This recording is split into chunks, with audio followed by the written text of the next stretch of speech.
Hello ma'am. Hello everybody. मेरा नाम अंजना है। I am a twin flame. मैं इस वीडियो इसलिए बना रही हूँ क्योंकि मैं मैम को ग्रैटिट्यूड पे करना चाहती हूँ और कुछ एक्सपीरियंसेस हैं जो शेयर करना चाहती हूँ। मैं मैम के साथ 4 मंथ से कनेक्टेड हूँ, मोर देन 4 मंथ। मेरा फर्स्ट मंथ है जो थोड़ा इनर वर्क को मैं समझने में ही निकल गया। मैंने इनर वर्क को थोड़ा लाइटली लिया था, मैं प्रॉपरली कर नहीं पाई थी।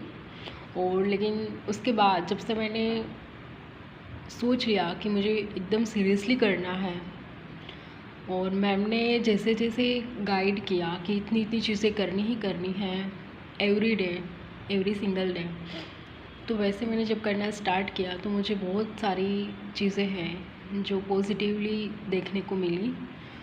तो तब मैम को मैं मन ही मन ग्रेटिट्यूड पे करती थी और मैं डिवाइन को थैंक्स बोलती थी कि थैंक्स टू गॉड कि मुझे इतनी अच्छी मेंटोर मिल गई और मैं एक सही रास्ते पे हूँ, लाइक दिस।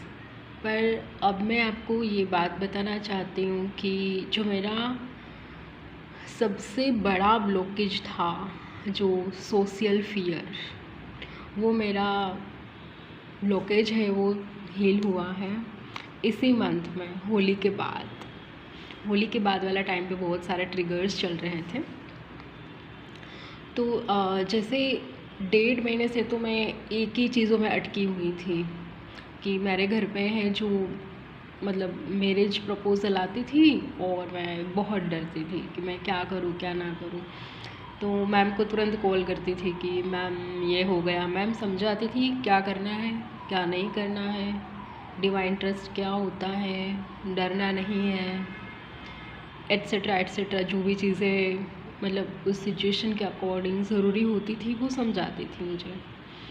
पर जब एक्शन लेने की बारी आती थी मैं बहुत डरती थी कि लोग क्या सोचेंगे और मैं कैसे हैंडल करूँगी सिचुएशन को, ये सारी चीज़ें। बट फाइनली कुछ ऐसा हुआ एट द एंड, होली के आसपास, मतलब हुआ तो वही घर पे कि मैरिज प्रपोज़ल आई और सिचुएशन ऐसी बन गई कि मुझे डिसीज़न लेना ही पड़ा।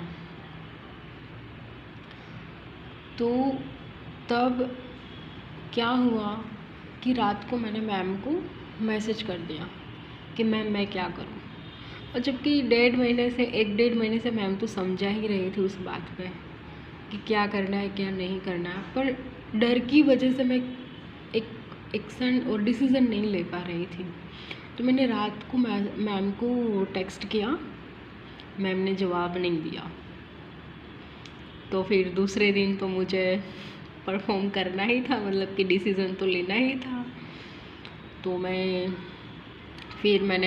आराम से बैठी, फिर याद किया कि मैम ने क्या सिखाया था, अपने अंदर उतरो और क्या क्या चीज़ें करनी है, डरना नहीं है, वक्त आने पे डिसीज़न लेना ही है, हमारे हाथ में, हमारी लाइफ का डिसीज़न हमें ही लेना है और हमें पूरे राइट्स हैं, etcetera.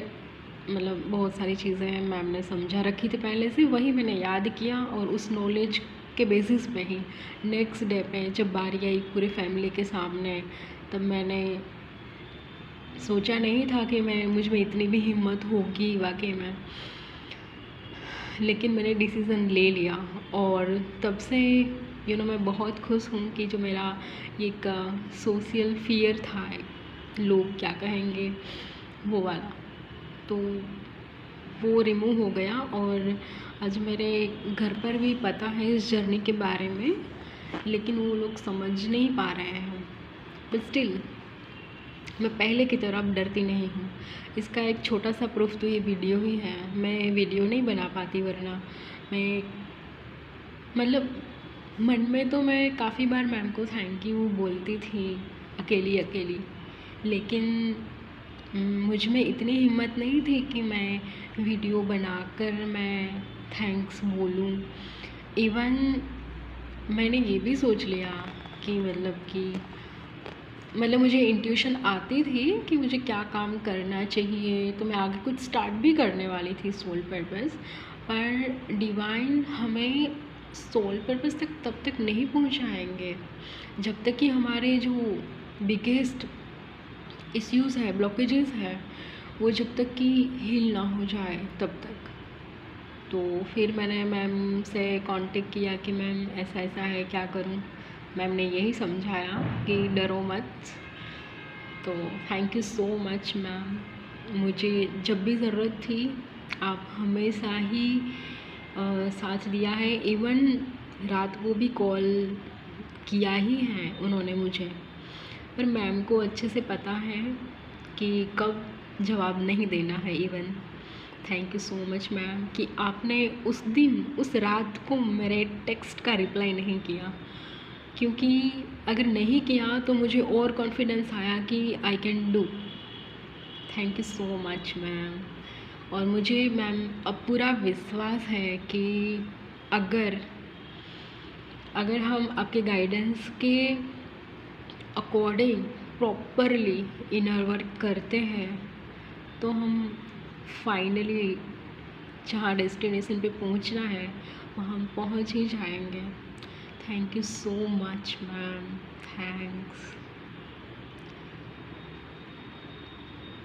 Thanks to God. Bye.